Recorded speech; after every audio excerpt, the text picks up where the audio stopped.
There are principles to everything. And if you understand the principles, you kind of understand how things work. That's one part of it. But even if you understand how things work, you still need parties to work the principles themselves.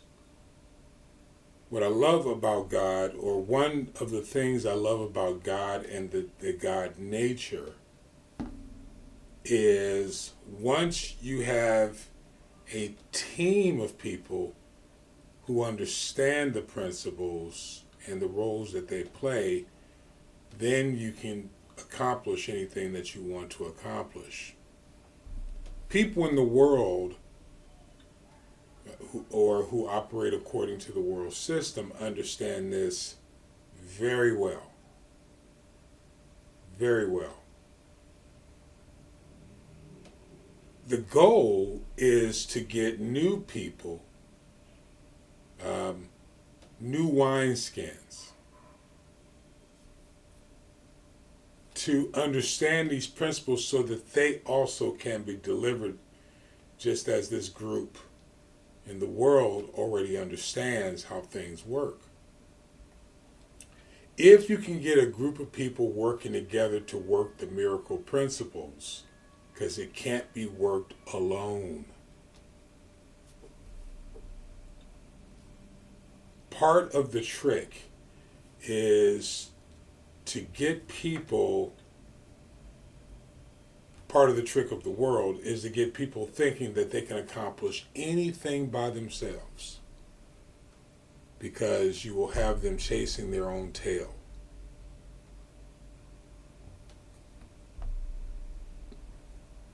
Anything exceptional takes having the right team and training that team to be single-minded, single-purposed, for the purpose of accomplishing one thing, and one thing at a time.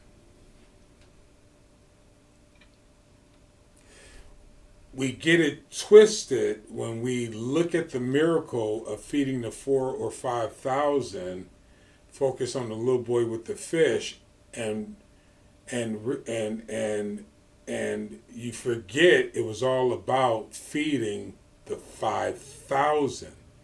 There were 5,000 people, not counting the wives. There were 5,000 men.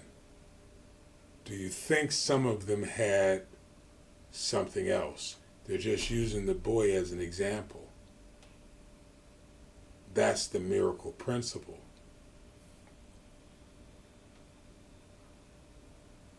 In general. But it's also explained here in the book of Matthew, chapter 13, the parable of the sower, where he even explains the parable that he speaks about. He gives 1, 2, 3, 4 examples and then explains the parable of the sower.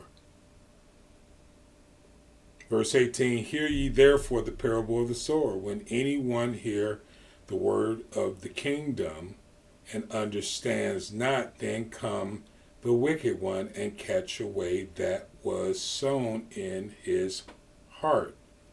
This is he which receives seed by the wayside. This is he who received. So the heart is the he. So the heart is attached to a soul. So the parable of the sower is a parable of a word, of the word being sown into a human being who doesn't believe the word, so the word goes to the wayside.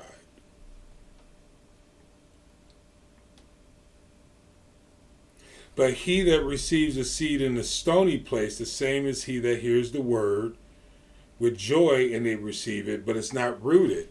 So it's like you hear the word, it sounds great, but your heart is so hard, usually from not forgiving, and the word goes away.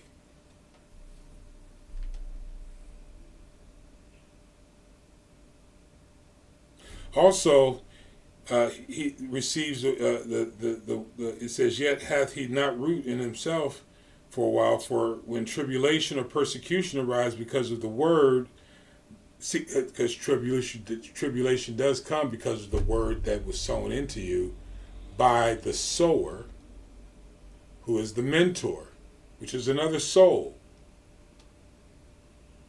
a person that you have to learn how to trust. Verse 21 says, and when tribulation comes because of the word that the mentor, the person you need to learn how to trust, comes, you become offended. He also that receives seed among the thorns is he that hears the word, and the care of the world of this world and the deceitfulness of riches choke the word, and he becomes unfruitful. So you can see the progression of it as well. So you go from not hearing it, or someone giving you the word, you don't believe it, to someone giving you the word, it makes a little money, and you just, the deceitfulness of riches gets you, because now you start focusing on the riches instead of the process.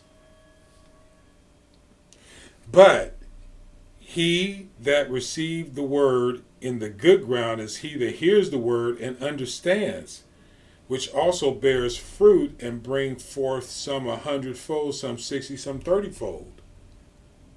In other words, they multiply the word.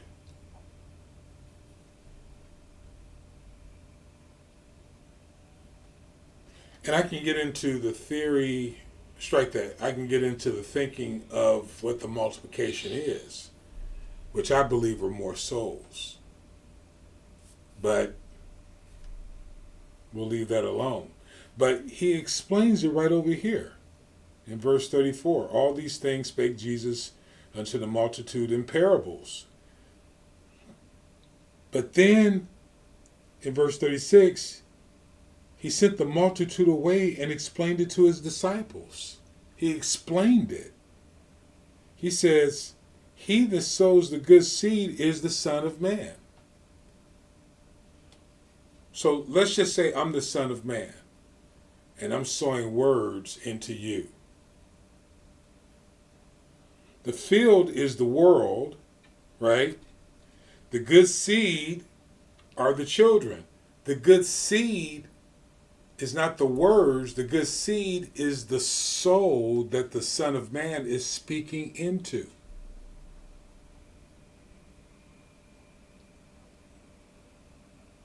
And then the tares are the wicked ones. So the wicked ones are the ones that take the words that are spoken into them and they do wickedly with the words. But you can't divide the two. Both will be judged, but not by you. They'll be judged by the Father. It's the difference between the wheat and the tares, right? That's why the rain falls on the just and the unjust. They get the same word, and they have the same opportunity to bring forth the same yield, or the same yields, 160, 30-fold return. It's just, are they going to use it for wickedness, or are they going to use it for righteousness?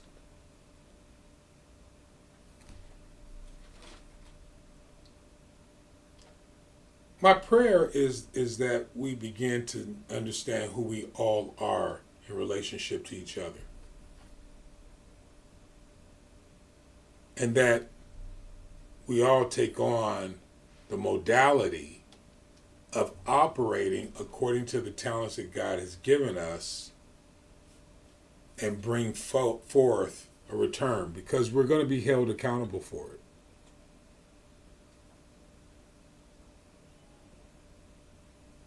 To be able to work with each other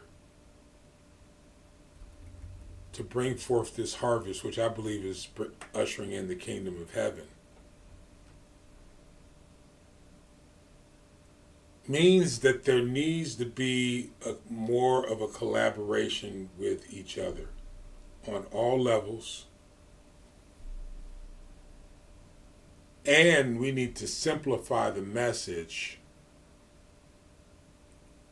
which I believe is the kingdom of heaven. I don't think it needs to be 10 steps to get rich. I don't think it needs to be 30 steps to save your marriage. I believe if we chase the kingdom, then all these things will be added unto us. Then we will love each other. We will respect each other. We will have grace and mercy. We love grace and mercy in our own lives, but I think the reason why we lack satisfaction is that we don't understand that the gifts and talents of God were granted to you, and the grace and mercy were granted to you to give grace and mercy, to operate the talents that were gifted to you in other people's lives. We're so connected, we don't even realize how connected we are. I was just saying that to a brother tonight. Man, I see it so clearly.